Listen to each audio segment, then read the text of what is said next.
First దేశం కోసం ఆడాలి, డబ్బు సంపాదన తర్వాత అంటూ హార్దిక్ పాండ్యాపై భారత మాజీ క్రికెటర్ అసహనం వ్యక్తం చేశాడు.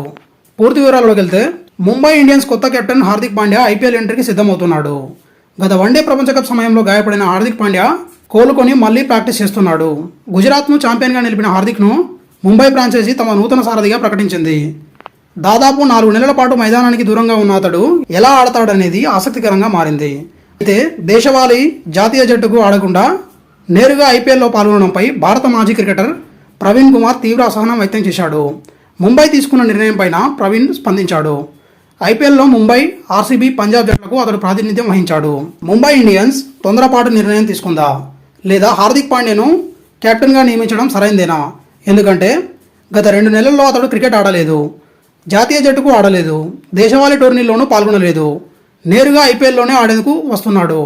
దీనిని ఎలా అభివర్ణించాలో తెలియడం లేదు. డబ్బు సంపాదన ముఖ్యమే, అందుకోసం ఎవరూ ఆపరు, అందులో తప్పు కూడా ఏమీ లేదు. కానీ తొలుత రాష్ట్రం కోసం, దేశం కోసం ఆడితే బాగుంటుంది. ఇప్పుడు ప్రతి ఒక్కరూ ఐపీఎల్కే ప్రాముఖ్యత ఇస్తున్నారు. జాతీయ జట్టు, ఇండియన్ ప్రీమియర్ లీగ్లో ఏది ముఖ్యం అంటే మాత్రం రెండూ కీలకమే అని ఎప్పటి నుంచో చెబుతున్నా. ఆదాయం కోసం కేవలం ఐపీఎల్లో ఆడటం సరికాదు, దేశానికి ప్రాతినిధ్యం వహించడం గర్వకారణంగా భావించాలి. కానీ కొందరిలో ఆ భావన ఉండటం లేదు. ఐపీఎల్కు 1 నెల ముందు విశ్రాంతి తీసుకుని ఆడేందుకు సిద్ధమవుతున్నారు.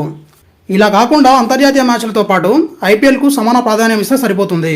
ఫ్రాంచైజీ క్రికెట్ను వదిలేయమని చెప్పడం లేదు అని ప్రవీణ్ కుమార్ వ్యాఖ్యానించాడు. Thank you for watching. Please like, share, comment and subscribe for more videos. Daily dose YouTube channel.